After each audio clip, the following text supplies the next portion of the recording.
5. Atribuições questionáveis. Foram consideradas atribuições questionáveis para este catálogo raisonné aquelas obras acerca das quais não houve unanimidade entre os membros do Comitê de Autenticação.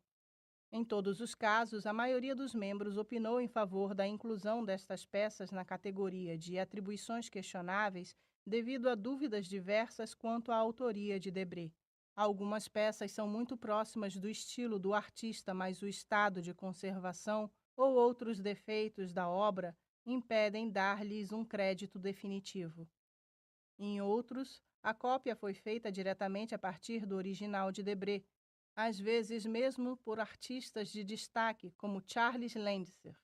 Há também obras autênticas que já foram atribuídas a Debré, mas na realidade foram executadas por alunos, às vezes a pedido do pintor francês para servir de base às litografias da viagem pitoresca, como no caso do trabalho de Araújo Porto Alegre. As 33 obras incluídas neste capítulo foram distribuídas nas seguintes divisões: óleos sobre tela atribuídos a Debré, guaches de alunos de Debré, desenhos de alunos de Debré, cópias de aquarelas de Debré por Charles Landser e Simon Pradier, e cópias de aquarelas de Debré por artistas desconhecidos. Óleos sobre tela atribuídos a Debré. Algumas pinturas foram atribuídas no decorrer do século XX a Debré por sua proximidade temática ou estilística com a obra do pintor, mas não foram incluídas no primeiro capítulo deste catálogo raisonné por discordâncias no comitê de atribuição. O estado de conservação também prejudicou alguns destes quadros, dificultando o reconhecimento da pincelada de Debré. Nos 6 anos desde a primeira edição deste livro, 2007, infelizmente continuou oculto o quadro Q1, que apresenta muitas das características de um óleo de Debré, mas que só é conhecido pelos autores e pelo Comitê de Autenticação a partir de uma fotografia em preto e branco, pois seu atual proprietário recusa-se a fornecer acesso ao quadro ou deixá-lo fotografar em cores. Não podendo examiná-lo pessoalmente, os autores e o comitê não têm opção senão incluí-lo entre as atribuições questionáveis neste catálogo raisonné. Nesta 4ª edição é agora confirmada a autoria de A.J. Pallier para o óleo O3, antes atribuído a Debré por tradição familiar. Também nesta nova edição, por exigência de espaço, as páginas dos óleos Q1 e Q2 foram invertidas. Q2. Dom João VI. Óleo sobre tela, 43 por 34 centímetros. Procedência Museu Imperial, Petrópolis. Tradicionalmente atribuído a Debré, este óleo sobre tela tem problemas de estado de conservação e muitos restauros que alteraram a superfície pictórica original.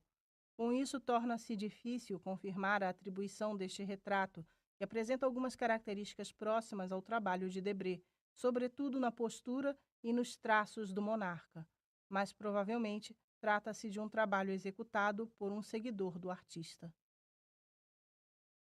Q1. Visita da família imperial à fazenda de Santa Cruz. Óleo sobre madeira, 32,8 por 35 centímetros. Segundo informações, assinado J.B. Debré, RDJ 1831. Procedência: Coleção Lorentzen, Rio de Janeiro. Palácio Gutierrez, Rio de Janeiro. Maria Silvia Bulhões de Carvalho, Rio de Janeiro. Bolsa de Arte, Rio de Janeiro. Coleção particular, São Paulo. Não foi possível para a maioria dos membros do comitê examinar o original deste quadro, que só foi visto pessoalmente por um dos integrantes há vários anos. Encontra-se numa coleção privada de São Paulo, a qual o proprietário não dá acesso nem fornece fotografia, atitude muito prejudicial à pesquisa histórica, felizmente rara, única no caso deste livro, mas que torna impossível uma opinião definitiva acerca da obra. A partir das fotografias em preto e branco disponíveis, tiradas por proprietários anteriores e do detalhe à esquerda reproduzido na obra de Stanislau Restal em 1972, é possível distinguir uma qualidade na execução que permitiria supor que se trata de um raro óleo sobre madeira executado por Debré no final de sua estada entre nós. Outros detalhes, como a anatomia dos carregadores, levantam dúvidas que só poderiam ser dirimidas com o exame detido da própria obra. A paisagem ao fundo corresponde de forma muito próxima à gravura de Debré representando a fazenda de Santa Cruz, G131, e a sua aquarela correspondente, E352. A fazenda, que pertencia à família imperial, é um tema plausível para um óleo de Debré, e os tropeiros também se assemelham a estudos do pintor francês retomados em gravuras, que poderiam ter inspirado o autor deste quadro, caso não seja Debré. O personagem principal no cavalo branco à direita da composição, usando o chapéu de tropeiro, poderia talvez ser Dom Pedro I, a paisana, como parece ter interpretado Restal, que incluiu este quadro no seu monumental estudo iconográfico acerca do imperador.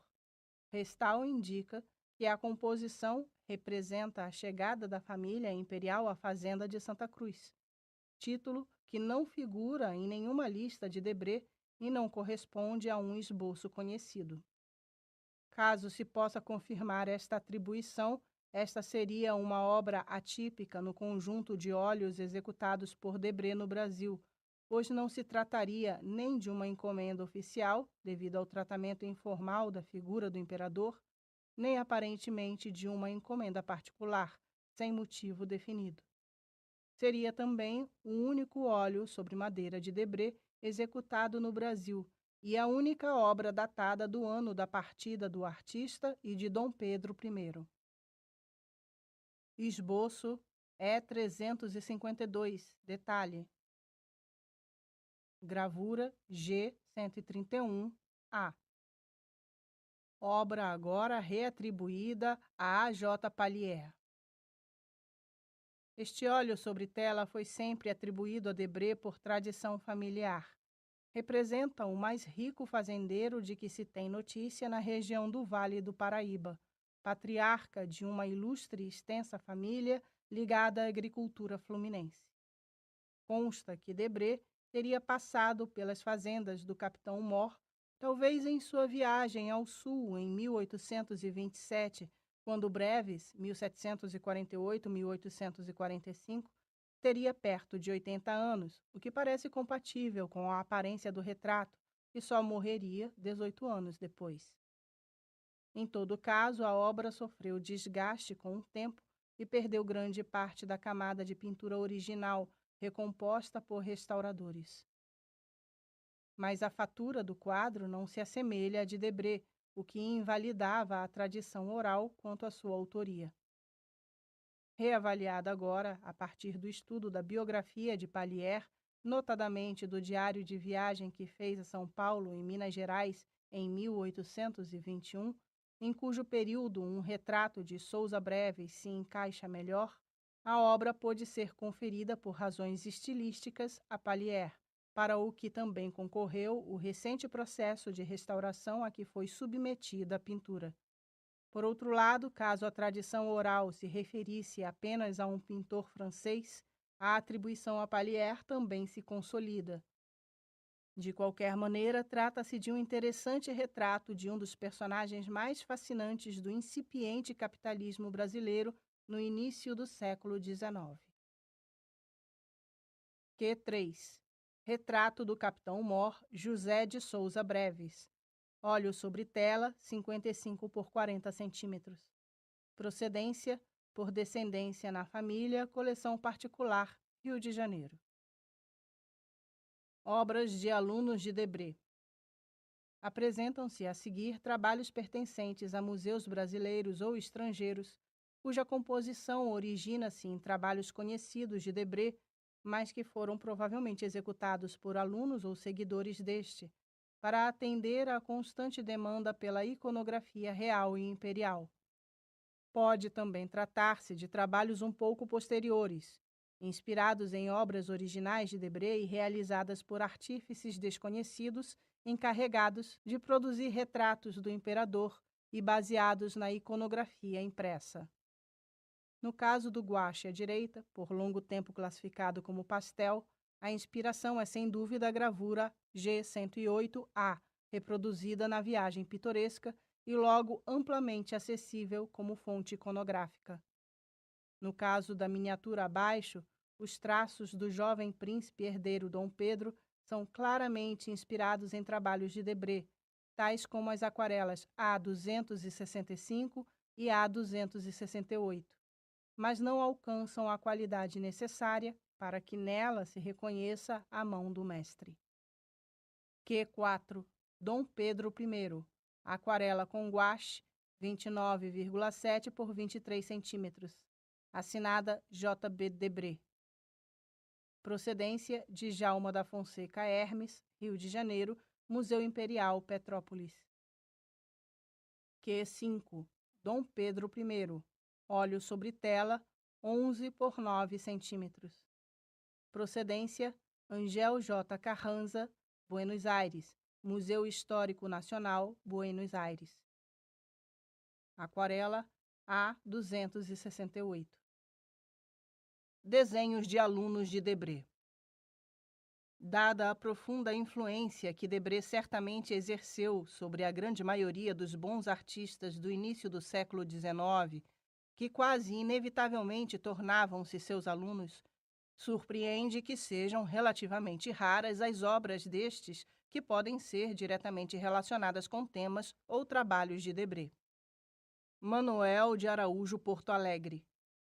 O mais próximo e o mais ilustre dos alunos de Debré, Araújo Porto Alegre colaborou intensamente com o projeto do álbum Viagem Pitoresca, chegando a realizar pelo menos uma aquarela acabada, Q10, que inspirou diretamente uma das litografias do livro, G36. É provável que um dos motivos que fizeram Porto Alegre acompanhar seu mestre à França em 1831 tenha sido justamente sua intenção de ajudá-lo na confecção do livro, além de aperfeiçoar sua própria formação.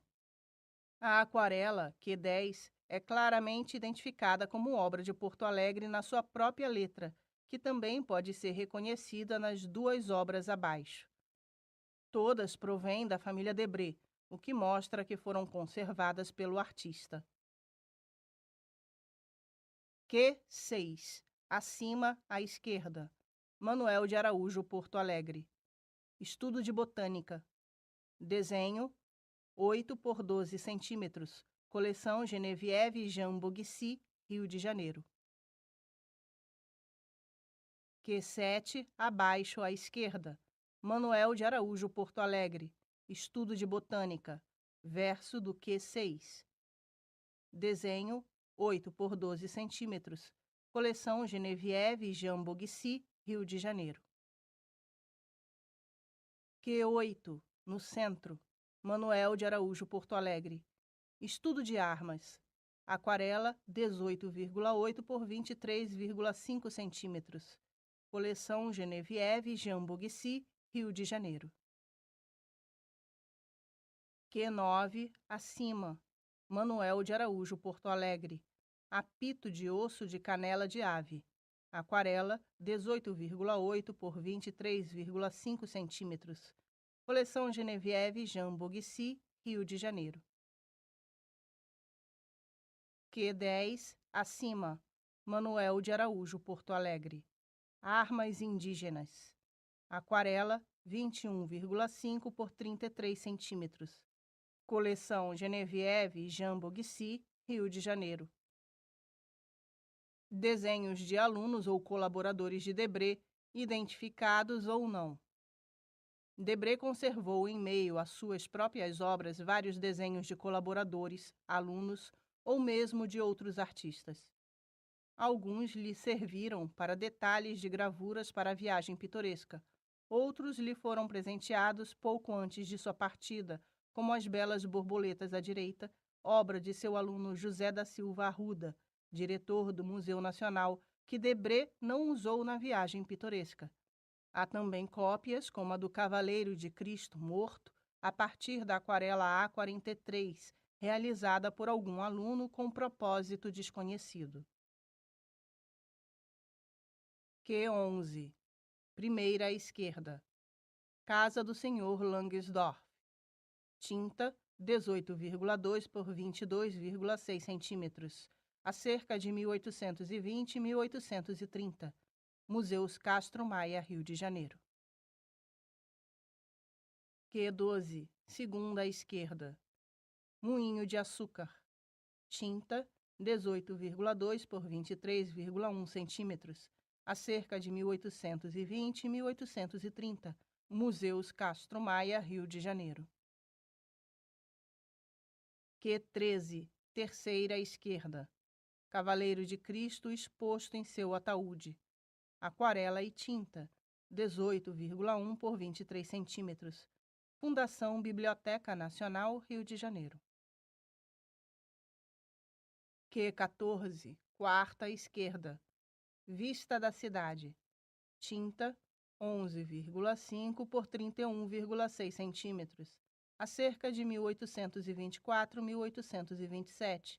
Museus Castro Maia, Rio de Janeiro. Q15, acima. José da Silva Arruda. Borboletas. Aquarela, 18 por 23 centímetros. Coleção particular, Rio de Janeiro. Cópias de aquarelas de Debré por Charles Landseer. O jovem Charles Landseer, talentoso pintor inglês, passou 2 anos no Brasil em 1826-27, a serviço de Sir Charles Stuart, embaixador da Inglaterra. Coletou centenas de imagens que reuniu num precioso álbum, um único de pintor viajante que chegou completo até nós, pela circunstância de ter sido requisitado por seu patrono, o que impediu Landseer de fazer carreira na Inglaterra como pintor de cenas observadas no Brasil, conforme pretendia. Durante o período em que acumulava observações visuais e realizava centenas de desenhos e aquarelas, inclusive de São Paulo, para enriquecer seu álbum, Landseer travou o contato com Debré, que lhe concedeu acesso aos seus esboços e às suas aquarelas acabadas, e permitiu-lhe que copiasse aquelas imagens de cenas que Landseer não tivera a oportunidade de observar e que o inglês considerava particularmente interessantes. Nesse caso, Debré provavelmente também pensou que o mercado inglês era suficientemente estanque para nada tirar do ineditismo de suas imagens, destinadas sobretudo ao público francês, alvo da então ainda apenas planejada viagem pitoresca. A execução é de boa qualidade, a ponto de terem sido considerados no passado como originais de Debré, presenteados por este a Landseer. O álbum foi esquecido por mais de 100 anos numa gaveta do castelo de Stuart, onde foi encontrado nos anos 30 por Alberto Rangel. A família Stuart o vendeu então para Guilherme Ginley, que o trouxe de volta para o Brasil, e seus herdeiros o venderam quase completo ao Instituto Moreira Salles, onde hoje se conserva. Q16, acima à direita. Charles Landseer. Negros a caminho da igreja para batizado. Aquarela, 18,4 por 23,7 centímetros. Instituto Moreira Salles, Rio de Janeiro. Q17, Charles Landseer. Negra vendedora de folhas de bananeiras. Aquarela, 17,8 por 20,6 centímetros. Instituto Moreira Salles, Rio de Janeiro. Q18, acima, Charles Landseer. Carga de cavalaria Guaiacuru. Aquarela, 16,5 por 25,9 centímetros. Instituto Moreira Salles, Rio de Janeiro. Q19, ao lado, Charles Landseer. Caboclos com arco e flecha. Aquarela, 17 por 20 centímetros. Coleção particular, Rio de Janeiro. Q20, Charles Landseer. Chefe dos bororenos preparando-se para um ataque. Aquarela, 14,6 por 20,9 centímetros. Instituto Moreira Salles, Rio de Janeiro. Q21, no alto à esquerda. Charles Landser. Mineiros cruzando o rio. Aquarela, 15,9 por 24,5 centímetros. Instituto Moreira Salles, Rio de Janeiro. Q22, acima à esquerda. Charles Landser. Estudo de negros e religioso. Aquarela, 11,4 por 18,4 centímetros. Instituto Moreira Salles, Rio de Janeiro. Esta aquarela, realizada por Landser, incorpora cenas copiadas de 2 esboços originais que lhe foram emprestados por Debré, E215 e E221. É interessante aproximá-la também do desenho de Landser reproduzido à página 48, composição original de Debré, que Landser imita e assina como sua. Q23, acima à direita. Charles Landser. Negra com animais à venda. Aquarela, 21,1 por 27 centímetros. Instituto Moreira Salles, Rio de Janeiro. Q24, abaixo à direita. Charles Landser. Tropeiros pobres de Minas. Aquarela, 17 por 21,7 centímetros. Instituto Moreira Salles, Rio de Janeiro. Q25, no alto, à esquerda. Charles Landser. Estudo de negros. Aquarela, 11,4 por 18,4 centímetros. Instituto Moreira Salles, Rio de Janeiro. Q26, acima à esquerda. Charles Landser. Negros sentados na rua. Aquarela, 11 por 18 centímetros. Instituto Moreira Salles, Rio de Janeiro. Q27, no alto à direita. Charles Landser. Cadeira do Rio de Janeiro. Aquarela, 18,4 por 27,3 centímetros. Instituto Moreira Salles, Rio de Janeiro. Q28, acima. Uma dama indo à missa em sua cadeira.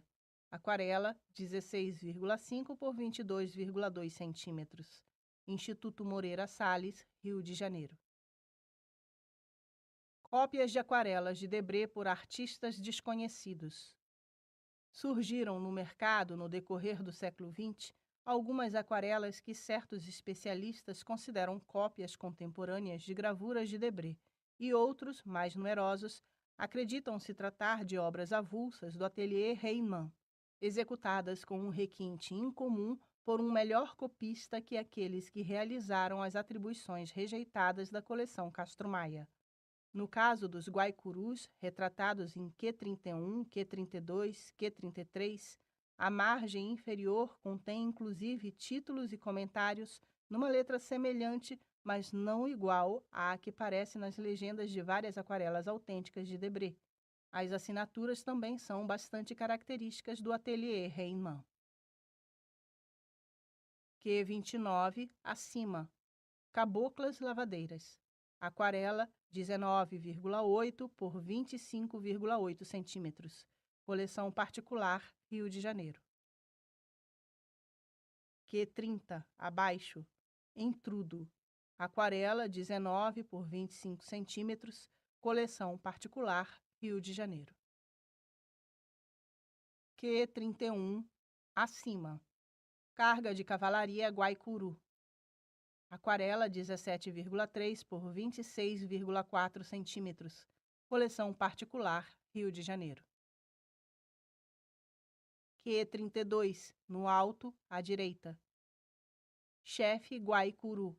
Aquarela, 15,5 por 22 centímetros. Coleção particular, Rio de Janeiro.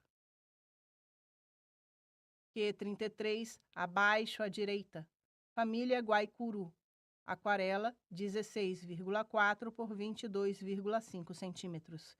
Coleção particular, Rio de Janeiro.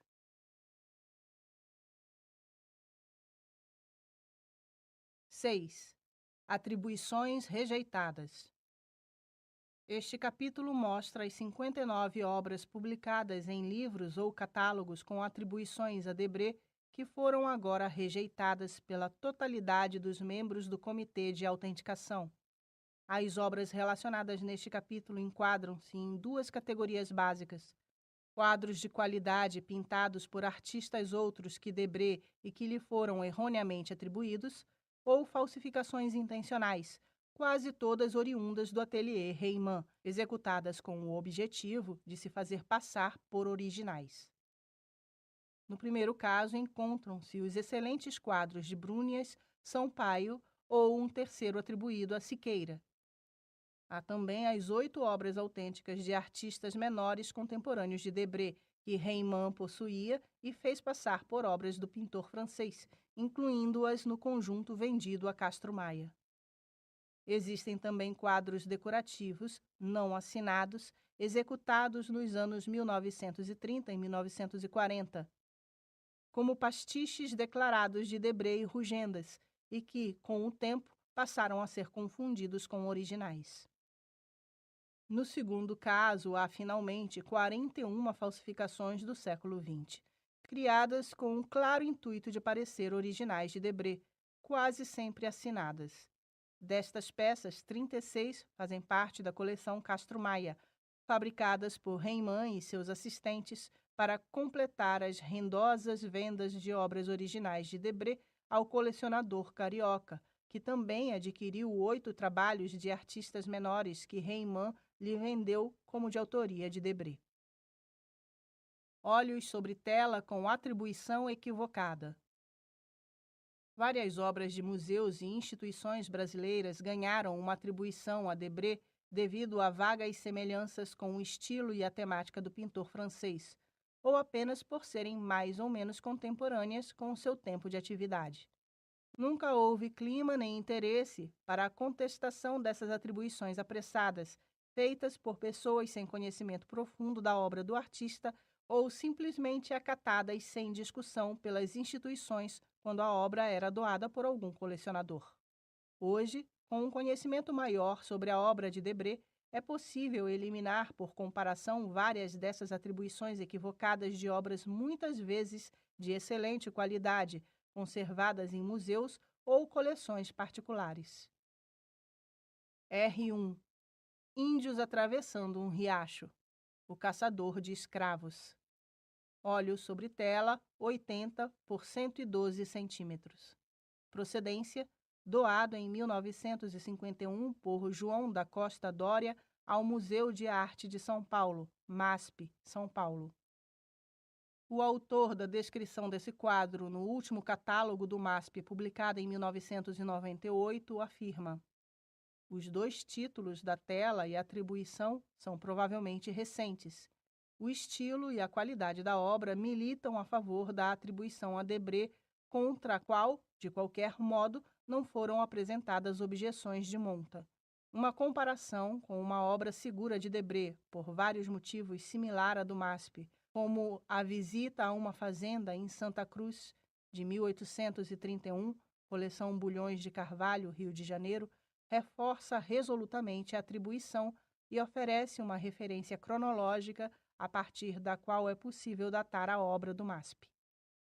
Ao contrário do que afirma o catálogo, há muito eram apresentadas objeções sérias à atribuição desta obra a Debré, que foram ignoradas pelo autor do verbete, que se considerou, inclusive, capaz de datar este quadro comparando-o justamente a uma das atribuições questionáveis, Q1, que considera uma obra segura de Debré. Um estudo cuidadoso da produção dos principais artistas que pintaram o Novo Mundo nos séculos XVIII e XIX já poderia ter sugerido claramente ao autor do catálogo uma atribuição firme do quadro acima a Augustin Brunias, cerca de 1730-1796, o mais conhecido dos pintores setecentistas na região do Caribe.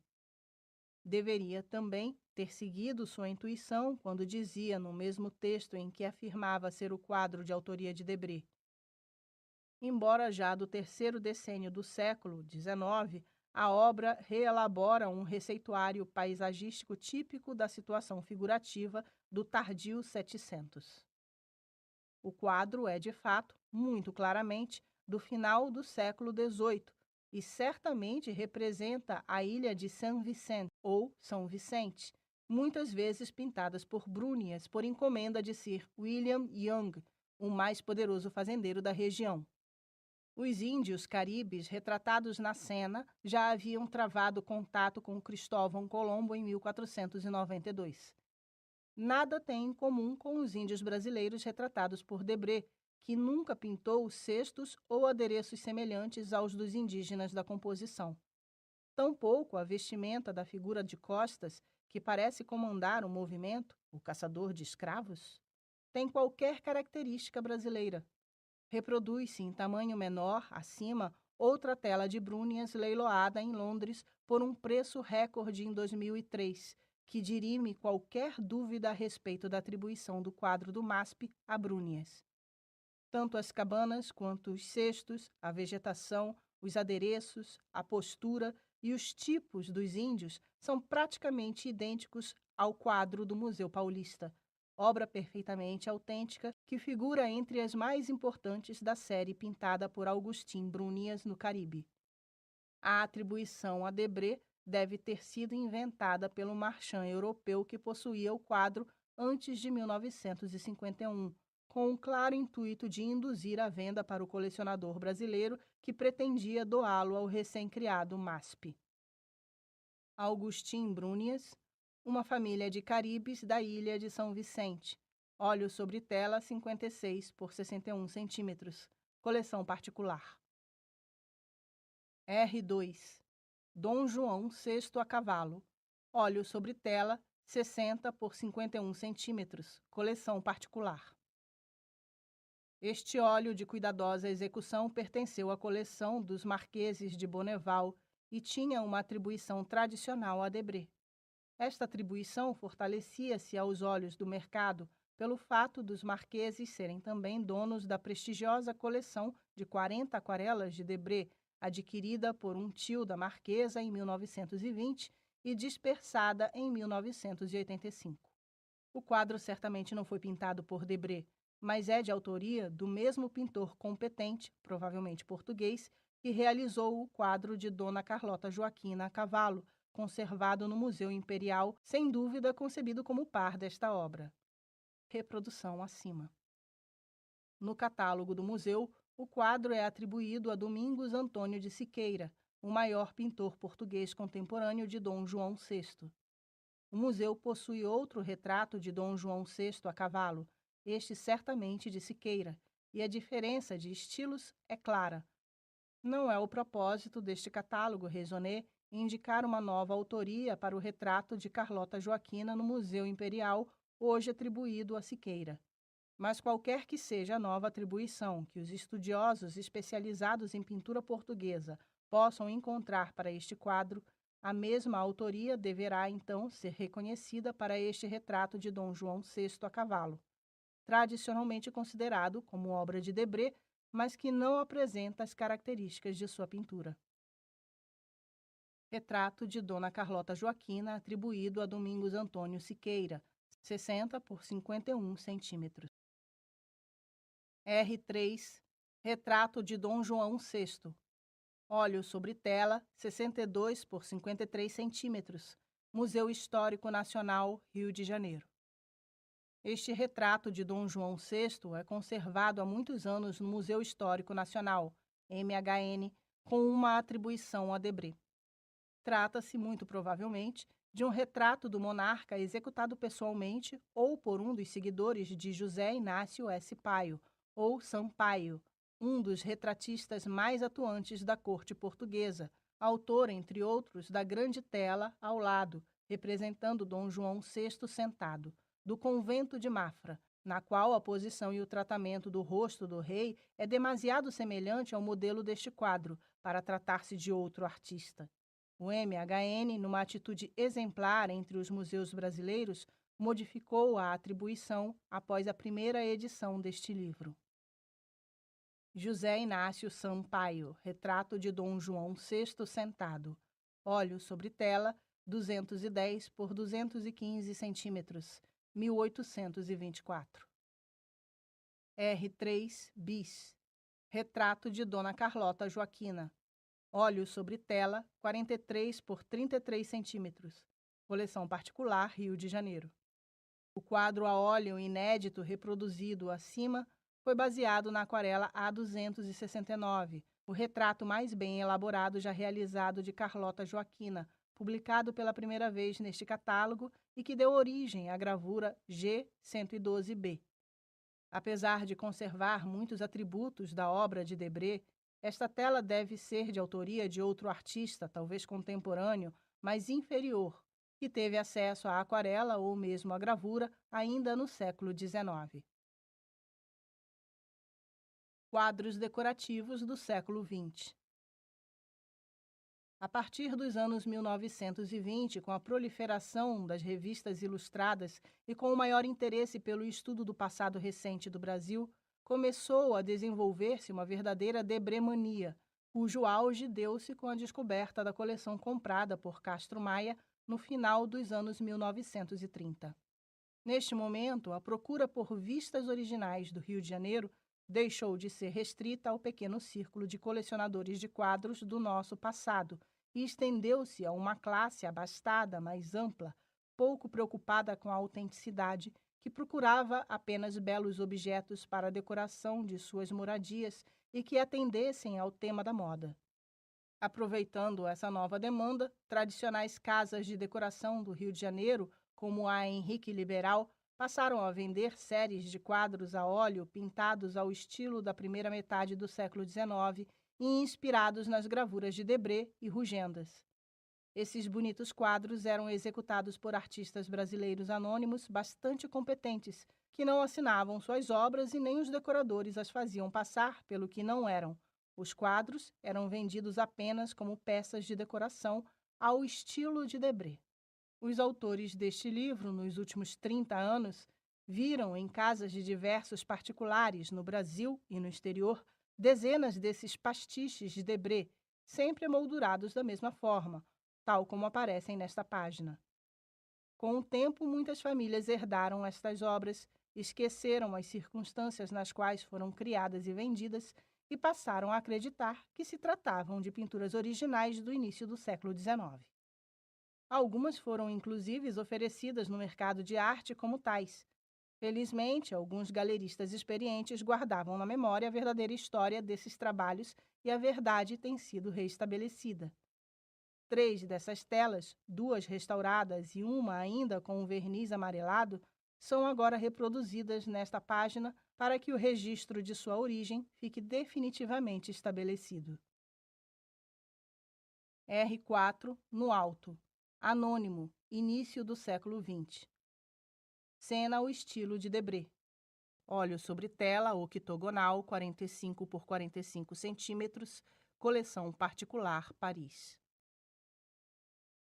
R5, no centro. Anônimo, início do século XX. Cena ao estilo de Debré. Óleo sobre tela octogonal, 45 por 45 centímetros, coleção particular, Paris. R6, abaixo. Anônimo, início do século XX. Cena ao estilo de Debré. Óleo sobre tela octogonal, 45 por 45 centímetros, coleção particular, Rio de Janeiro. Quadro modificado por Reimann. Na primeira edição deste livro, em 2007, comentamos: o quadro é uma das mais engenhosas fabricações realizadas pelo marchand franco-brasileiro Reimann na década de 1930 a 1950 em Paris. Trata-se, sem dúvida, em sua base, de um óleo sobre tela francês do início do século XIX, mas sua autoria inicial é ainda sujeita à discussão, pois só uma radiografia da tela poderá acrescentar detalhes que ajudem a esclarecer sua origem. Reimann quis fazer passar este quadro por uma colaboração entre Arnaud-Julien Pallière, 1784-1862, e Debré, e, segundo sua versão, ambos teriam assinado a tela com suas iniciais.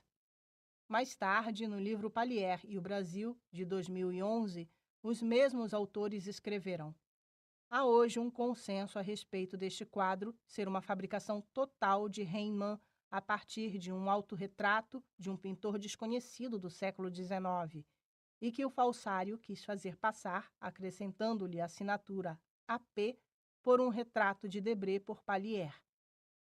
Nem o retratado é Debré, nem o retratista é Pallier.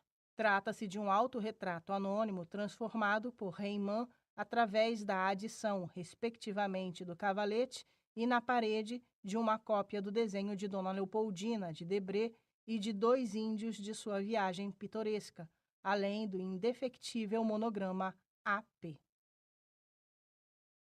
R6 bis. Debré em seu ateliê. Óleo sobre tela 32,5 por 24 centímetros. Assinado AP e JBD. Ex-coleção Newton Carneiro, Curitiba, coleção particular, São Paulo. Obras de artistas do século XIX erroneamente atribuídas a Debré.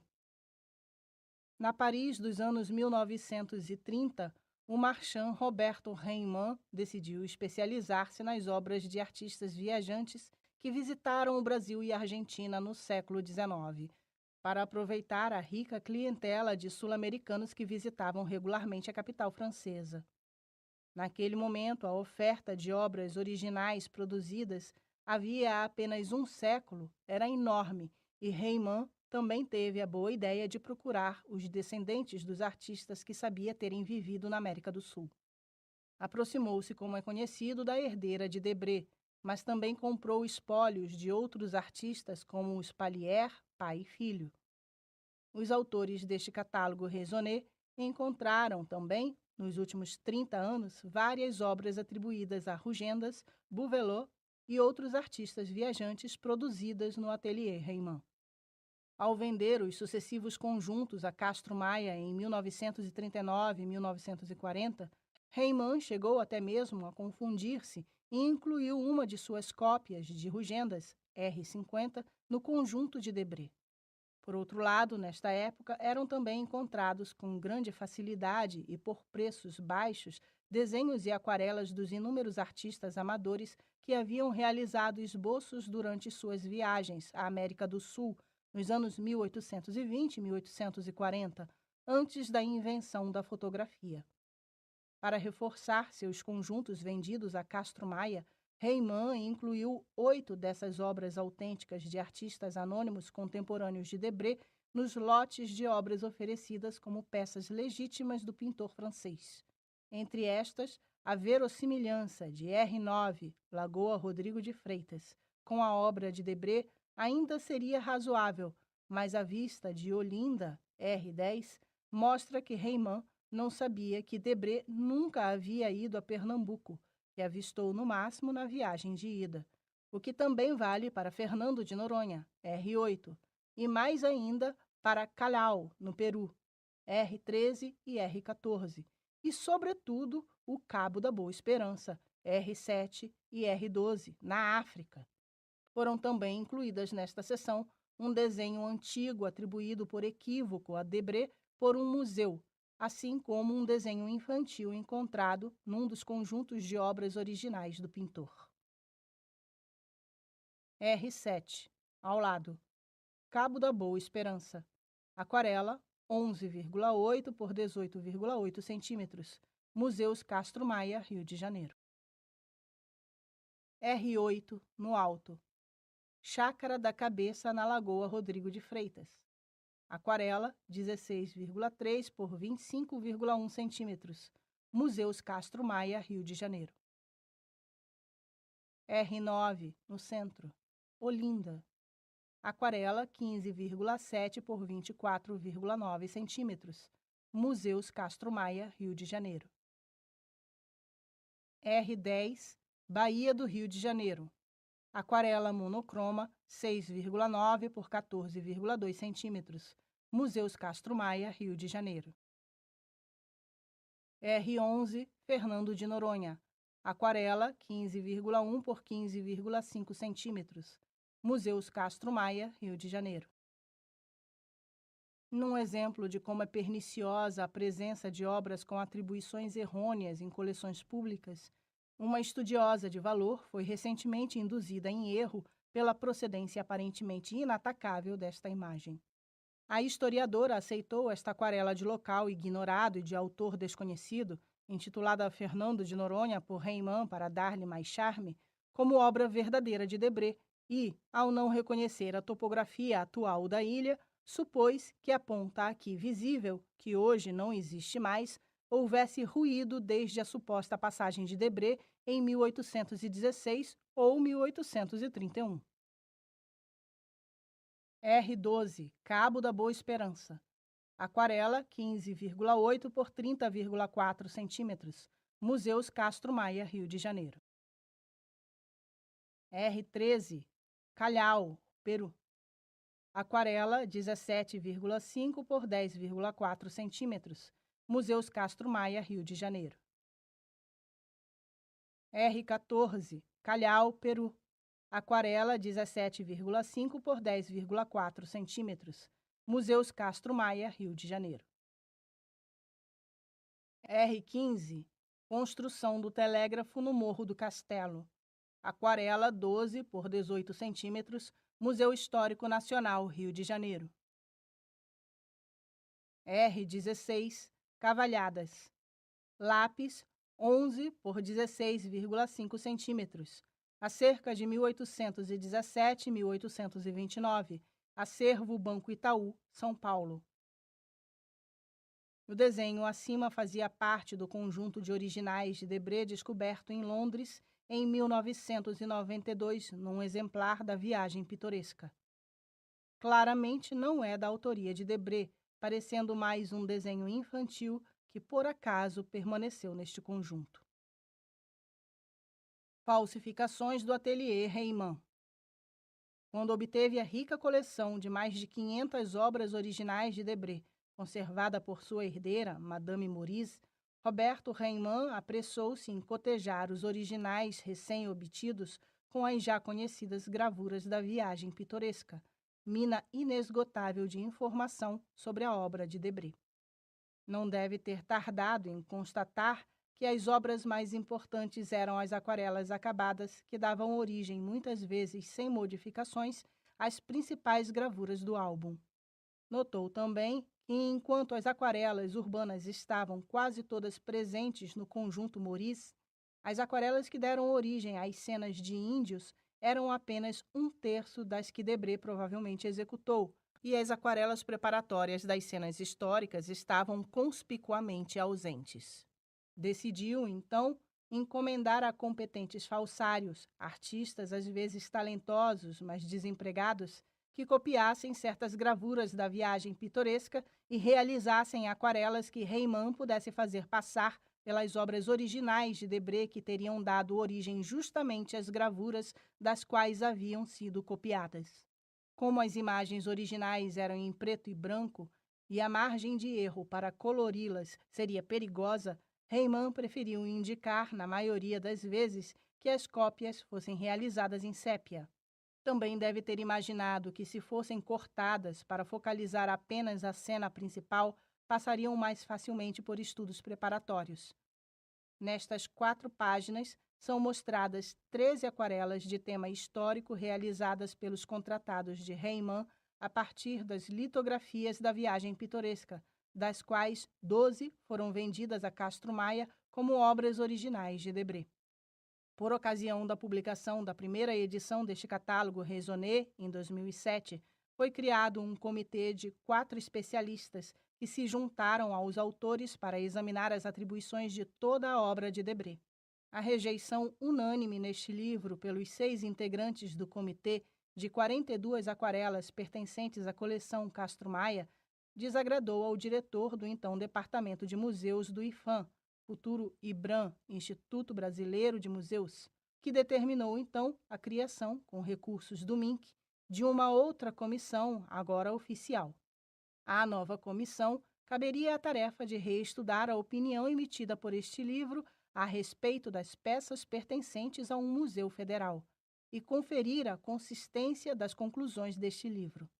16 meses mais tarde, a comissão oficial, usando de uma elaborada metodologia que incluiu exames grafológicos e uma análise físico-química das partículas das tintas e de seu suporte, chegou às mesmas conclusões que a análise visual havia permitido aos autores e colaboradores do presente livro. Os membros da comissão oficial adicionaram, no entanto, uma interessante observação que havia escapado aos autores desse livro, já suficientemente convencidos pela evidência estilística de que as obras não poderiam ser de Debré e despreocupados em observar novas evidências para comprovar as falsificações. A comissão oficial observou justamente que na imagem rejeitada R22, que representa o embarque de tropas na Praia Grande, assistido pela família real, o falsário arriscou-se em inventar cores vivas para as roupas de príncipes e princesas, que na realidade estavam de luto fechado devido à morte recente da rainha Dona Maria I, mãe de Dom João VI. Infelizmente para ele, o falsário de Reimann desconhecia a existência de um óleo sobre tela, O11, de mesmo tema, conservado no Brasil, onde Debré naturalmente representou a família real toda de preto. Nesta quarta edição, foram reconhecidas 3 novas aquarelas falsas devidas a Reimann: 2 retratos da coleção Castro Maia, representando Dom João VI e Dona Carlota Joaquina, antes A30 e A32, agora R23 ter e R23 bis, e outra aquarela que mostra Dom João VI, todas discutidas em detalhe, à página 699. R17, Aclamação do Rei Dom João VI, aquarela 21,7 por 15,7 centímetros, Museus Castro Maia, Rio de Janeiro. R18, no alto, à esquerda, segundo casamento de Dom Pedro I, aquarela 22,1 por 15,8 centímetros, Museus Castro Maia, Rio de Janeiro. R19, abaixo, à esquerda, aclamação de Dom Pedro I no Campo de Santana, aquarela 25,5 por 18,7 centímetros, Museus Castro Maia, Rio de Janeiro. R20, no alto, no centro, cerimônia de sagração e coroação de Dom Pedro I, imperador do Brasil, aquarela 27,5 por 20,5 centímetros, Museus Castro Maia, Rio de Janeiro. R21, no alto à direita, cortejo para o batismo de Dona Maria da Glória, no dia 4 de abril de 1819. Aquarela monocroma 26,2 por 20,7 centímetros, Museus Castro Maia, Rio de Janeiro. R22, abaixo à direita, embarque na Praia Grande das tropas que se destinam ao sítio de Montevidéu, aquarela 17,8 por 26,7 centímetros, Museus Castro Maia, Rio de Janeiro. R23, no alto, à direita, pano de boca do Teatro da Corte por ocasião da coroação de Dom Pedro I, aquarela 21 por 35 centímetros, Museus Castro Maia, Rio de Janeiro. R24, acima, à direita, desembarque da Princesa Leopoldina, aquarela monocroma 25,7 por 34,9 centímetros, Museus Castro Maia, Rio de Janeiro. R25, no alto, à esquerda, partida da Rainha de Portugal, aquarela monocroma 24 por 35 centímetros, Museus Castro Maia, Rio de Janeiro. R26, abaixo à esquerda, aclamação de Dom Pedro II, aquarela monocroma 20 por 25,3 centímetros, Museus Castro Maia, Rio de Janeiro. R26 bis, acima, Rainha Dona Carlota Joaquina. Aquarela 17,2 por 14,6 centímetros. A cerca de 1816-1821. Museus Castro Maia, Rio de Janeiro. R26 Ter, à direita. Dom João VI, Rei. Aquarela 18 por 15,3 centímetros. 1818. Museus Castro Maia, Rio de Janeiro. R26 Quater. Abaixo. Estudo para retrato de Dom João VI no quadro do desembarque de Dona Leopoldina. Aquarela em sépia, assinada J.B.D, 17 por 15 centímetros, a cerca de 1817. Coleção Geyer, Museu Imperial, Petrópolis. Estas 3 aquarelas figuravam nas primeiras edições deste livro entre as obras autênticas aceitas pelos autores e pelo comitê, mas um exame ainda mais severo, efetuado ao longo dos últimos 6 anos, concluiu que fazem parte da produção do ateliê Reimann. Carlota Joaquina, R26 bis, e Dom João VI, R26 ter, foram copiadas fielmente das imagens dos monarcas no Viagem Pittoresque para serem incluídas no conjunto vendido a Castro Maia, pois Reimann não se atrevia na época a adaptar composições dos artistas, somente a copiar as gravuras, no caso G112B e G108A. Já o estudo para o retrato de Dom João VI no quadro do desembarque de Dona Leopoldina, R26 Quater, é uma falsificação mais tardia, dos anos 1950 ou 1960, quando Reimann vendia aquarelas falsas de Rugendas, Debré e Pallière a destacados colecionadores brasileiros de passagem por Paris, como Paulo Geyer. O grande colecionador carioca formou a mais ampla coleção de vistas do Rio de Janeiro, mas foi vítima de Reimann em aquarelas de Rugendas e neste retrato assinado somente com as iniciais JBD, o que não ocorre em nenhuma outra obra aceita por autêntica. Faltam também as outras condecorações, além da estranha e tosca cruz no pescoço e da placa que o monarca arvora. Debré usou em pouquíssimas obras a aquarela em sépia, que se tornou especialidade de Reimann para evitar errar nas cores. A identificação dessas falsificações evitará que sejam usadas como ilustração em obras de mérito, como ocorreu com a R26 Ter, que figurava na capa do catálogo da primeira exposição sobre a missão francesa no Museu Nacional de Belas Artes, em 1940. Contrafações de cenas de índio. Foi no tema dos índios de Debré que a ousadia do projeto de falsificação de Reimann foi mais longe. Encomendou nada menos que 22 aquarelas falsas copiadas de gravuras de Debré. Ao contrário da grande maioria das cenas históricas realizadas em sépia para minimizar os riscos, Reimann não hesitou, no caso dos índios, em encomendar cenas coloridas, certamente baseadas nas cores das gravuras da edição de luxo da Viagem Pitoresca, aquareladas na época provavelmente sob orientação de Debré. Além de inúmeras falhas na sua tosca execução, as aquarelas falsas realizadas por ordem de Reimann são também reconhecíveis pela demonstração de ignorância dos hábitos de Debré por parte dos falsários. O pintor francês quase sempre assinava J.B. Debré, Rio de Janeiro, e o ano, o que não ocorre em nenhuma das aquarelas do ateliê Reimann, sempre assinadas apenas J.B. Debré, numa repetição incansável de um mesmo tipo de assinatura, enquanto Debré variava consideravelmente na formatação das letras. R27. Família de um chefe Camacan preparando-se para uma festa. Aquarela 18,6 por 29,3 centímetros. Museus Castro Maia, Rio de Janeiro. R28, à esquerda. Botocudos, puris, pataxós e machalis. Aquarela 27,7 por 18,2 centímetros. Museus Castro Maia, Rio de Janeiro.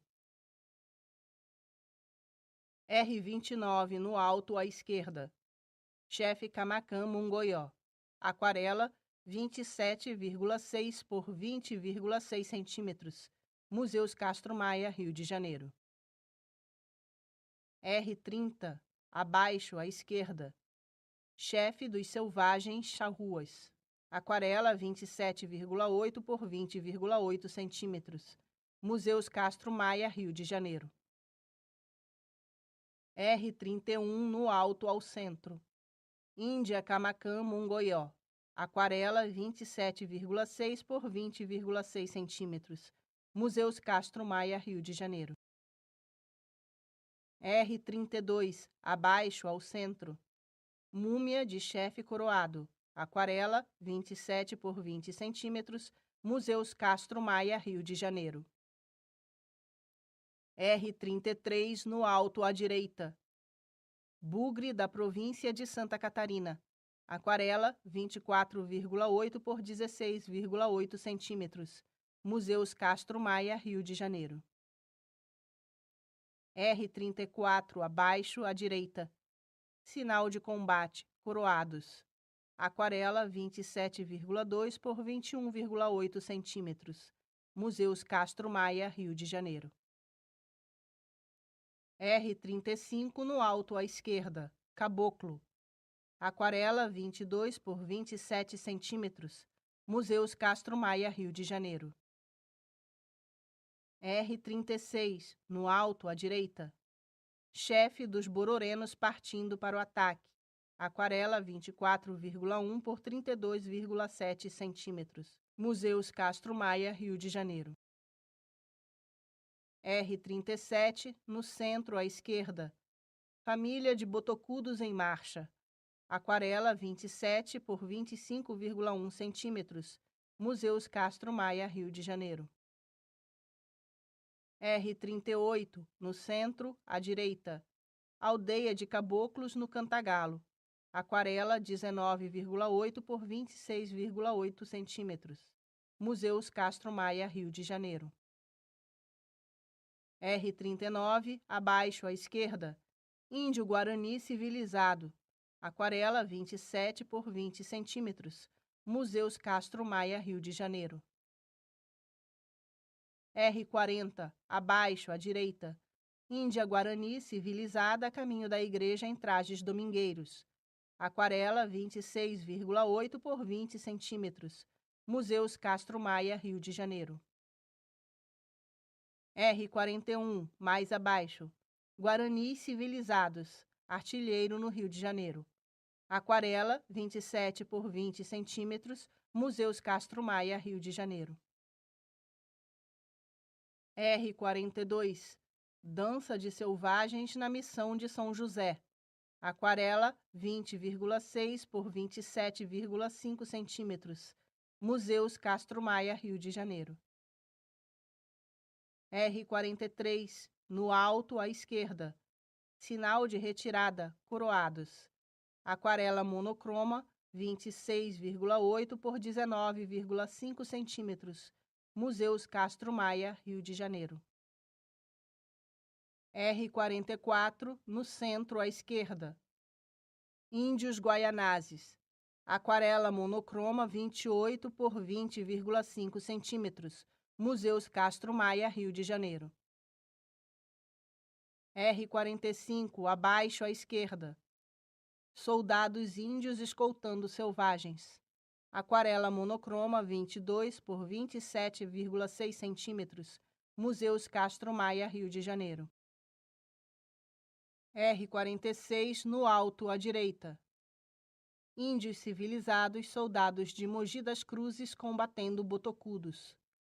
Aquarela monocroma 27 por 20,3 centímetros. Museus Castro Maia, Rio de Janeiro. R47 ao centro à direita. Charrua civilizado, peões.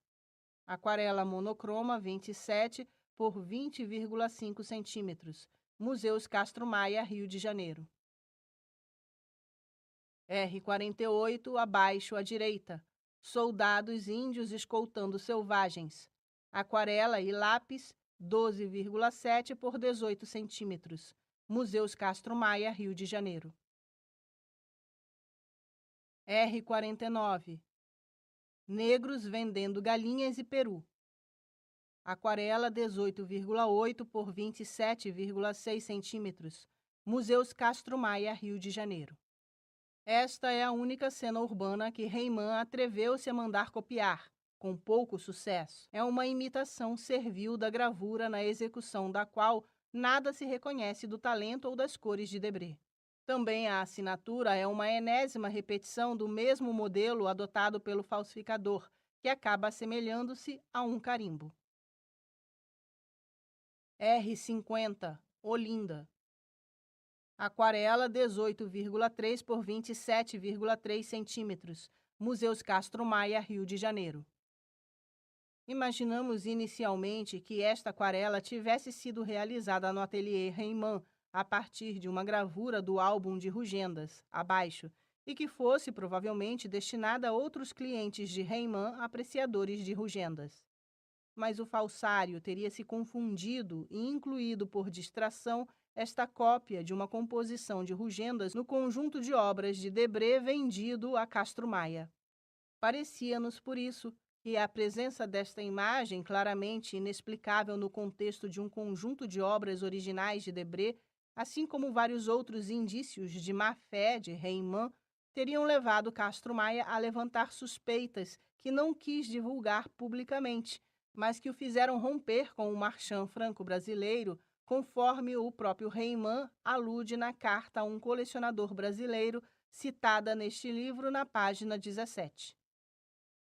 Esta hipótese foi levantada nas 3 primeiras edições deste livro, mas ocorre-nos agora que a gravura, apesar de incluída no álbum de Rugendas, é identificada sob a imagem como tendo sido executada a partir de um desenho original de Debré, o que teria servido de desculpa para Reimann.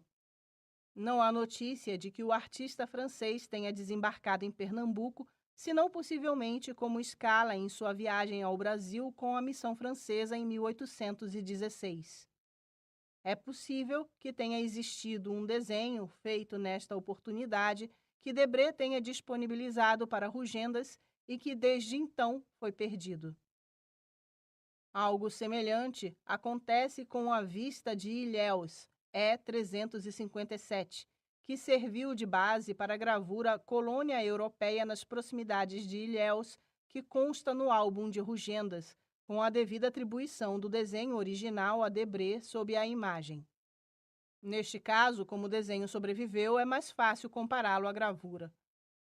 Ocorre que o desenho de Ilhéus de Debré é, na verdade, copiado de uma imagem do álbum de 1820 do príncipe Maximiliano, pois Debré nunca esteve na Bahia, o que contribuiu para adensar os mistérios das atribuições cruzadas, certamente exploradas por Reimann. Vue d'Holanda, gravura inserida no álbum de Rugendas, 1835. Contrafações recentes. Nos últimos anos surgiram em leilões internacionais obras copiadas de Debré ou atribuídas a ele, que não poderiam deixar de ser mencionadas neste catálogo. Em 1996, foi vendida num leilão londrino uma aquarela em que se observa personagens cuja moda vestimentária corresponde a um período posterior em mais de 10 anos à partida de Debré do Brasil, e na qual nada se reconhece do estilo do pintor. O tema é vagamente reminiscente das colônias francesas no Caribe devido à presença de negros. As roupas são identificáveis como dos anos 1830 ou do começo da década de 1840, 10 anos, portanto, após a suposta data desta viagem. Mas o falsário que adicionou a assinatura de Debré, nesta que talvez fosse uma aquarela original sem assinatura ou de outro artista, mais uma vez pecou pela ignorância, apesar de ter alguma informação a respeito do artista francês. Conseguiu, de fato, imitar toscamente um dos estilos de assinatura de Debré e lembrou-se de escrever a cidade e o ano, como o artista costumava fazer.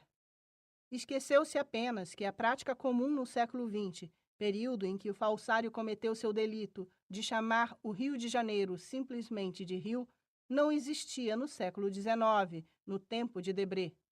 Ninguém, e certamente nunca Debré, referia-se ao Rio de Janeiro como Rio. E quando o pintor queria abreviar o nome da cidade, escrevia R. de J. Mas o falsário desconhecia esse detalhe e a aquarela está assinada por ele, J. B. Debré, Rio, 1829. R. 54. As outras 3 imagens, cópias atraentes de Debré, foram vendidas apenas como cenas coloniais num dos leilões internacionais mais prestigiosos dos últimos anos, mas não chegaram a ser atribuídas a Debré no catálogo. R51, R52 e R53. Consta, no entanto, que os famosos colecionadores ligados ao Brasil, cuja coleção foi dispersada nessa ocasião, adquiriram estas aquarelas como obras originais de Debré. R51, no alto à direita. Copista do século XX. Empregado do governo saindo a passeio. Aquarela 19 por 35,5 centímetros. Coleção particular, Paris. R52, acima à direita. Copista do século XX. Mulata indo passar as festas de Natal no campo. Aquarela 19 por 35,5 centímetros. Coleção particular, Paris. R53, à esquerda. Copista do século XX. Uma senhora de algumas posses em sua casa. Aquarela 19 por 35,5 centímetros. Coleção particular, Paris. R54, abaixo. Artista anônimo. Cena de mercado com negros. Aquarela 19 por 27,5 centímetros. Coleção particular. Anexos. Esta seção engloba textos e imagens complementares de natureza diversa. Na página seguinte são mostradas as 5 pranchas que figuram na edição original de Voyage Pittoresque e que não são baseadas em trabalhos de Debré. 3 mapas, um retrato e um facsímile da carta de despedida do protetor de Debré, Dom Pedro I, ao partir para o exílio em 1831. Apesar de não fazerem parte da obra do pintor francês, estas gravuras não podem deixar de ser mencionadas e reproduzidas neste livro. Na sequência imediata, pareceu relevante produzir e transcrever o recém-encontrado contrato do Voyage Pittoresque, assinado por Debré em 1833, assim como o conteúdo de sua carta mais reveladora, endereçada a de La Fontaine, do folheto de promoção do Voyage Pittoresque, e do decreto de criação da futura Academia de Belas Artes. Todos textos fundamentais para a biografia de Debré. Pranchas adicionais do Voyage Pittoresque. O álbum Voyage Pittoresque Historique au Brésil, publicado em 3 volumes por Debré em Paris de 1834 a 1839, contém as 220 litografias distribuídas em 153 pranchas impressas em 140 grandes folhas, tal como ilustradas no capítulo 4 deste livro, intitulado Gravuras, e no caderno da sequência original das pranchas, à página 655. 5 pranchas adicionais figuram também no Voyage Pittoresque, que não são geralmente consideradas litografias executadas a partir de obras de Debré. 3 mapas ou plantas, um facsímile de manuscrito e um retrato do pintor a partir de desenho de artista desconhecido, que assina C.F. Ainda que não devam fazer parte de uma relação de obras de Debré, estas pranchas incluídas no Voyage Pittoresque não podem deixar de ser mencionadas neste livro e são, portanto, reproduzidas neste anexo.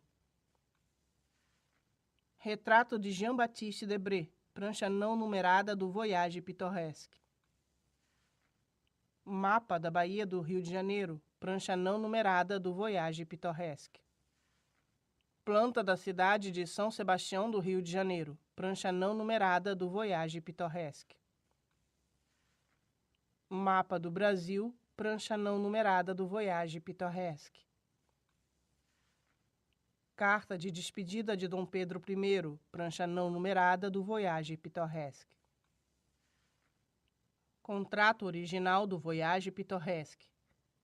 Este contrato, descoberto em 2012 por um dos autores e até hoje inédito, trata da publicação de Voyage Pittoresque. Firmado entre Debré e a editora Firmin du Frère em outubro de 1833, apenas 2 anos após o retorno do artista a Paris, o acordo estipula que caberia ao pintor de história entregar, além do manuscrito, as pedras litográficas prontas para a impressão.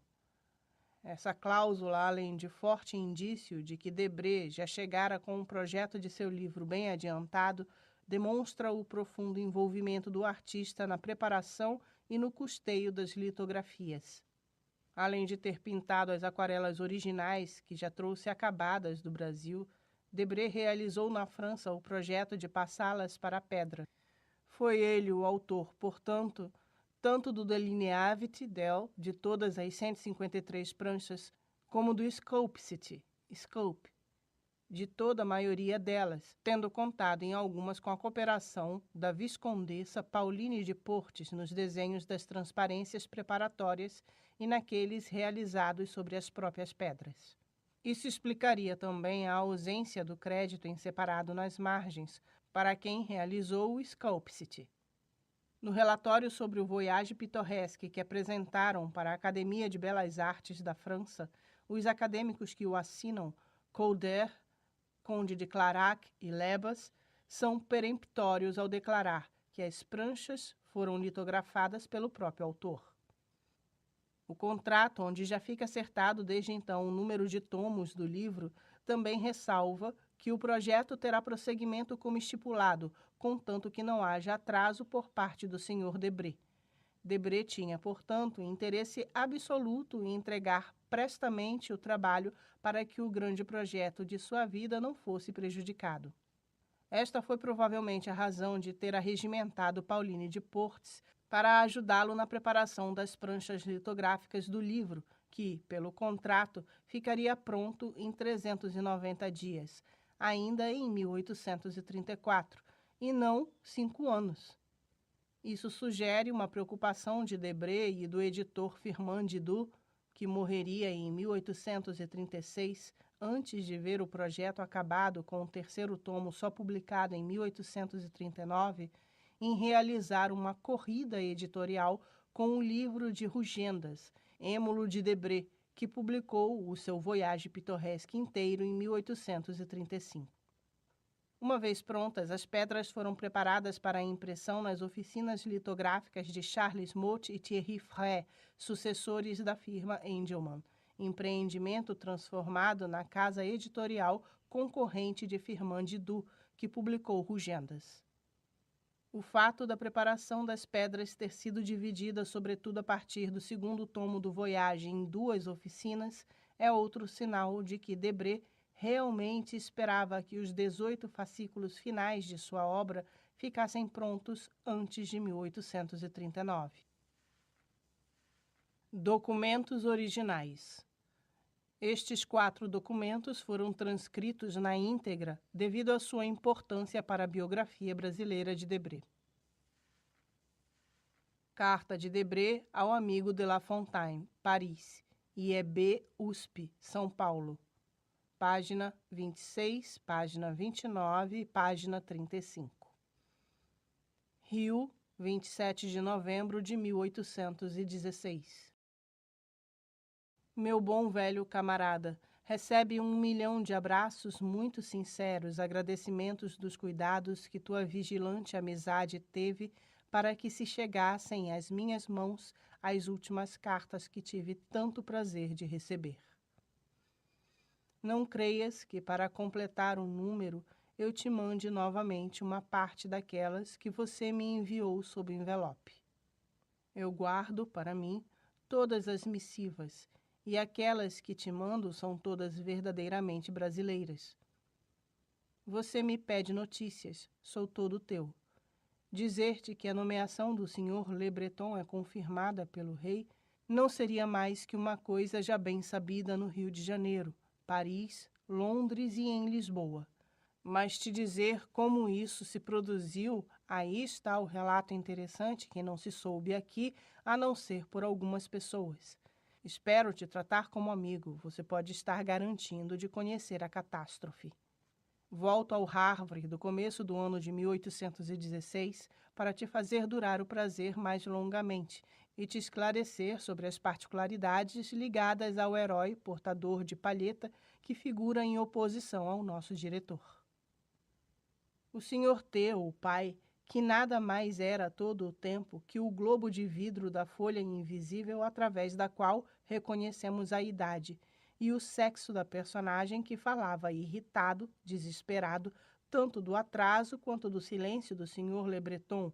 O Sr. Tonai nos apresenta a cada dia, após a chegada do Velocifer, do navio, um novo projeto de carta ou de uma conduta, acompanhado de uma longa série de conjecturas alarmantes sobre as pretensas operações do Sr. Le Breton. Num dia em que o vento parecia bom, encorajado pela partida de 20 navios, foi decidido que se partiria no dia seguinte se o vento continuasse a ser favorável. Fizeram-se, então, todos os preparativos, e o negociante brasileiro que partia conosco propôs dar sua garantia para a soma da qual o Sr. Le Breton deveria ser o portador. Nessa altura já haviam inclusive levado os cabides a bordo, quando o Sr. T considerou que, apesar da carta explicativa que deveria ser mandada para o Sr. Cavaleiro de Brito, seria melhor esperar mais um pouco. Levaram-se de volta os cabides para a pensão. Nas conversas animadas que haviam precedido esse projeto de partida, já havia acertado que não precisaríamos ser conduzidos por ninguém, uma vez que os fundos eram dados pelo Sr. Cavaleiro de Brito e que o Sr. Tunai, o decano em idade, falaria em nome de todos quando este negociante conseguisse para nós uma audiência com o ministro ao chegarmos ao Rio de Janeiro. Aqui começam os planos tão obscuros quanto sombrios e tão sombrios quanto negros do novo Dom Quixote montado sobre uma bengala. Enfim, o Sr. Le Breton chega, tudo mudou-se e parte-se para o Brasil. Na parte final da travessa, nosso herói se reaproxima do nosso diretor e o conjunto se reestabelece. O Sr. Le Breton é recebido na sua chegada com consideração por todas as autoridades.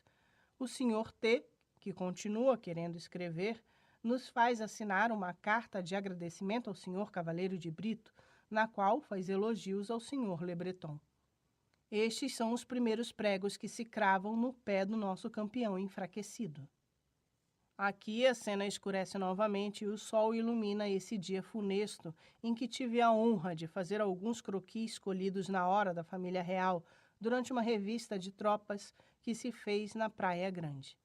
2 horas depois, soube-se no Rio de Janeiro que um artista francês que participava da revista do Sr. Le Breton tinha feito em alguns minutos os retratos de Sua Majestade. Ó dor, ó desespero, ó raiva! A família T, reunida, julga que essa proteção exclusiva que me foi dada é um insulto feito à pessoa de seu patriarca, como membro do Instituto de França, e ao seu talento como pintor de gênero.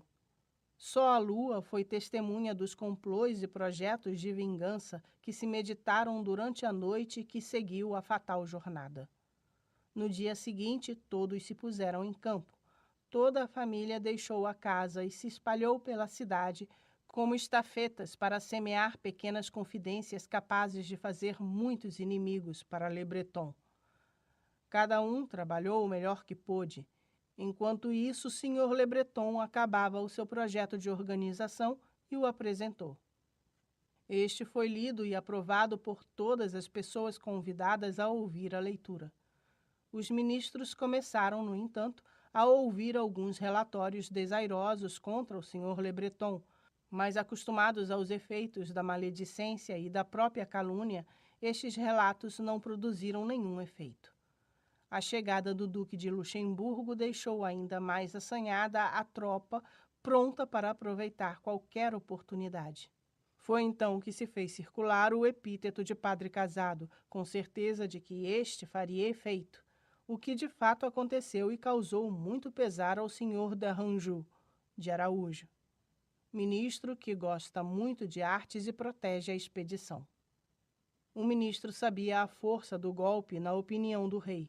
Suspendeu-se o nosso negócio. O senhor T interpretou esse silêncio como tão bom augúrio que se abriu na primeira vista que lhe fez a honra de fazer o senhor Duque de Luxemburgo para lhe pedir simplesmente sua proteção para obter lugar de diretor e o de secretário para um de seus filhos. Isso teve muito má repercussão no espírito do senhor embaixador, que espalhou a questão, o que levou a esclarecimentos. O pai, Dom Basílio Tonai, referência ao personagem da comédia de Beaumarchais, o barbeiro de Sevilha, que espalha a calúnia, achando que seu antagonista era mais resistente que o esperado, resolveu, para desacreditá-lo completamente, espalhar que Le Breton era um dos regicidas franceses.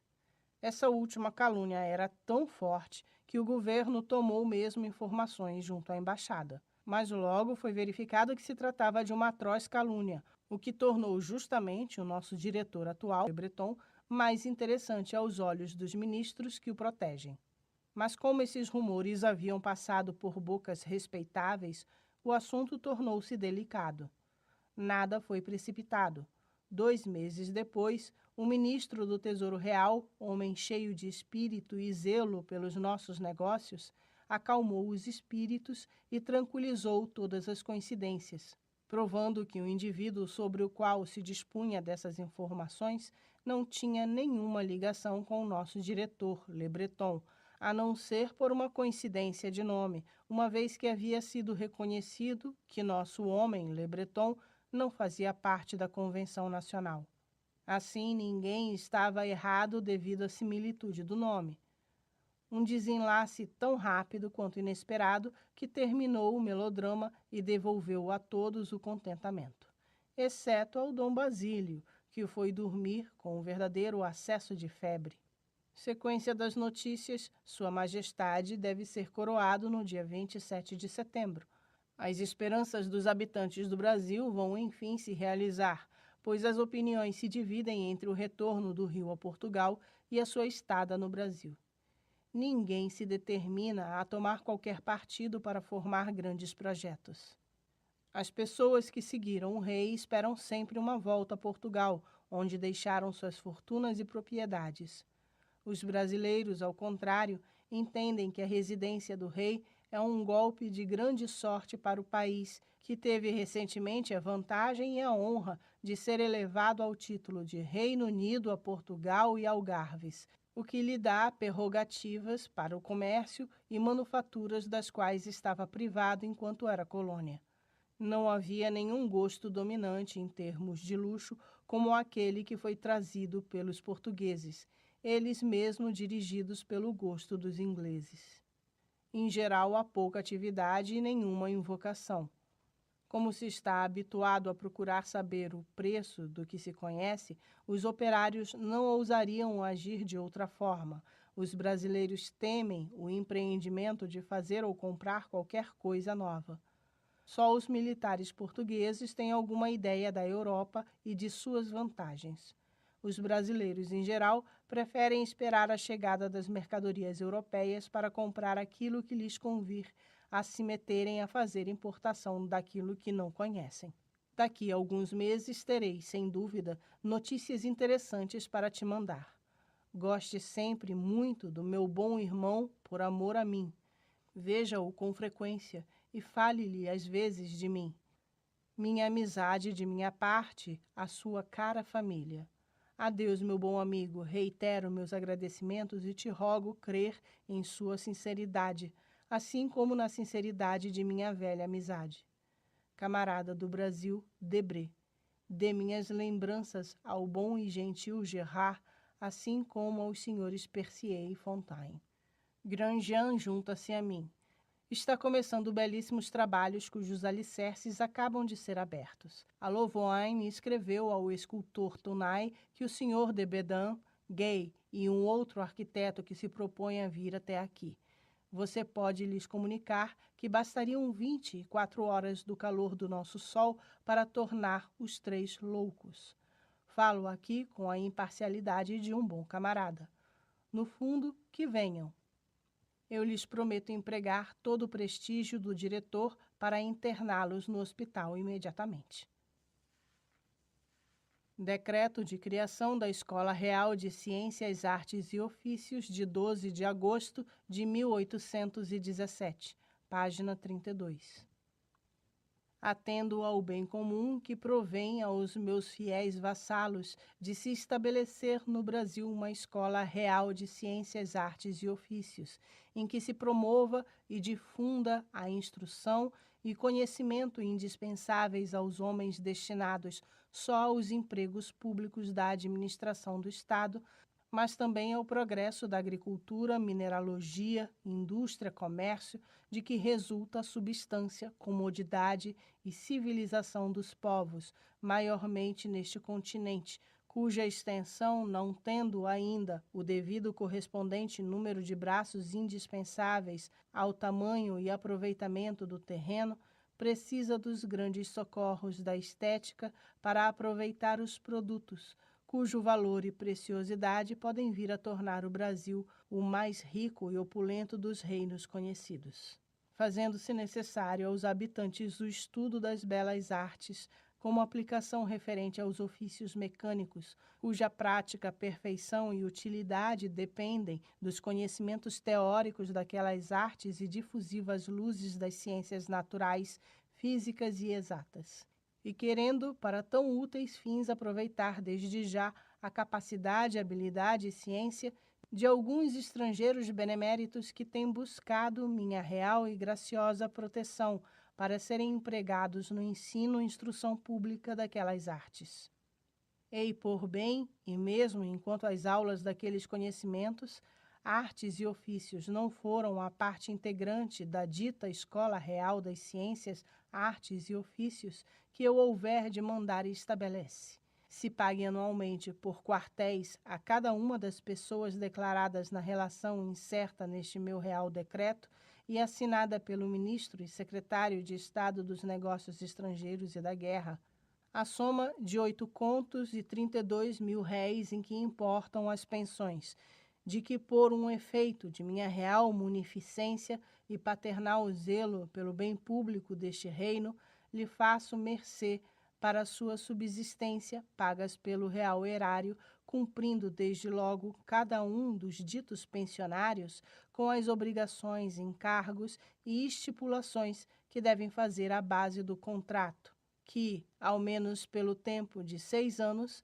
hão de assinar, obrigando-se a cumprir quanto for tendente ao fim da proposta Instrução Nacional das belas artes aplicadas à indústria, melhoramentos e progressos de outras artes e ofícios mecânicos. O Marquês Aguiar, do Conselho de Estado, ministro assistente do despacho, encarregado inteiramente da repartição dos negócios estrangeiros e da guerra, assim o tem entendido, em face a executar com os despachos necessários. Palácio do Rio de Janeiro, com a rúbrica de Sua Majestade. Relação das pessoas a quem, por decreto desta data, manda Sua Majestade dar as pensões anuais abaixo declaradas. Ao cavaleiro Joaquim Le Breton, 1 conto. Pedro Dilon, 800 mil réis. João Batista Debré, pintor de história, 800 mil réis. Nicolás Antônio Tonai, 800 mil réis. Augusto Tunay, 800 mil réis. A.H.V. Granjan, arquiteto, 800 mil réis. Simão Pradier, abridor, 800 mil réis. Francisco Ovide, professor de mecânica, 800 mil réis. C.H. Levasseur, 320 mil réis. L. Simp Munier, 320 mil réis. F. Bonrepos, 192 mil réis. Somam as 11 parcelas 8 contos e 32 mil réis. Rio de Janeiro, 12 de agosto de 1816. Assinado Marquês de Aguiar. Contrato entre Debré e Didot, 1833, página 61 e página 709. Entre o Sr. J. B.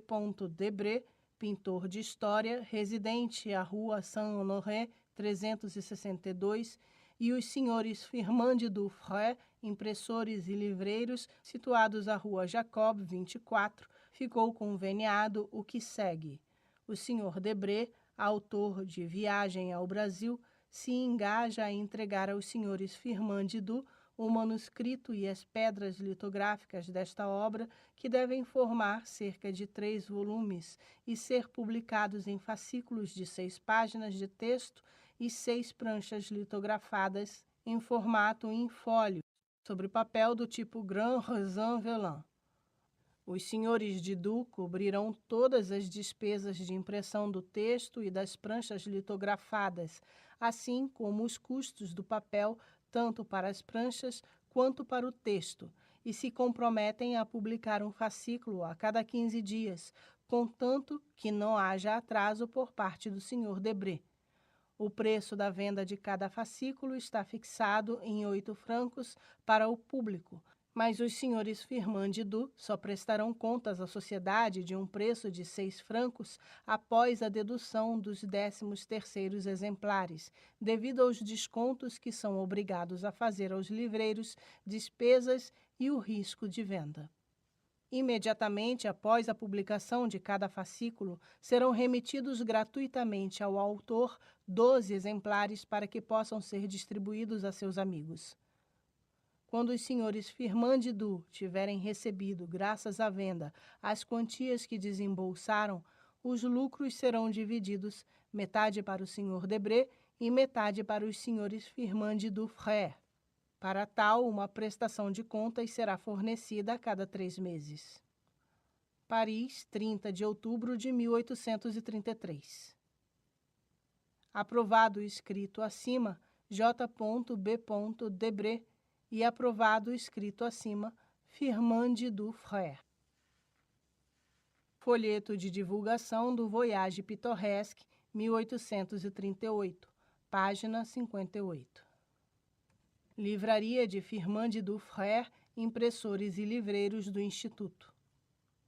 Viagem pitoresca e histórica no Brasil, desde 1816 até 1831, por J. B. Debré, primeiro pintor e professor da Academia Imperial Brasileira de Belas Artes do Rio de Janeiro, pintor particular da Casa Imperial, cavaleiro das Ordens do Cruzeiro e de Cristo e correspondente da classe de Belas Artes do Instituto Real da França. 3 volumes em fólio, obra terminada, dezembro de 1838. O Sr. Debré, cujos quadros, hoje no Museu de Versalhes, adquiriram uma celebridade histórica, consagrou uma estada de 16 anos no Império Brasileiro à coleta mais completa de documentos sobre a situação física e moral desse país. Tanto naturalista como historiador, estatístico e moralista, mas pintor sempre e pintor fiel, traçou um imenso quadro onde assistimos a cada passo da civilização do homem selvagem em meio às florestas virgens do Brasil. Extensa no seu conjunto e completa em seus detalhes, esta obra interessa tanto ao naturalista como ao divulgador e ao historiador. O primeiro volume é dedicado à população brasileira ainda selvagem e às florestas virgens. O segundo volume compreende a indústria em geral. O terceiro volume contém tudo o que diz respeito à instrução pública, o culto religioso, os eventos políticos, as festas e cerimônias e os retratos dos principais personagens que nelas figuram. A obra termina com um estado das belas artes no Rio de Janeiro. A obra forma 3 volumes e compõe-se de 27 fascículos.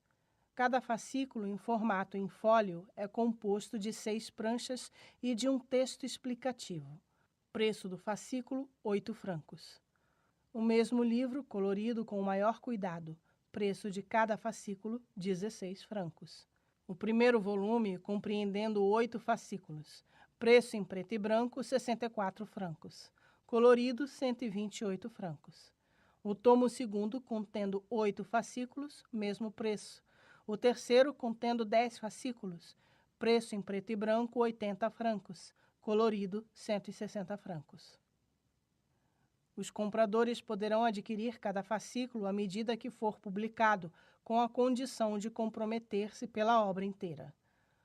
Honrado por um relatório da Academia de Belas Artes do Instituto, este livro monumental, tanto histórico quanto artístico, dedicado a perpetuar a lembrança da utilidade e da presença dos artistas franceses no Novo Mundo no século XIX, solicita por este motivo seu lugar nas bibliotecas dos museus da França.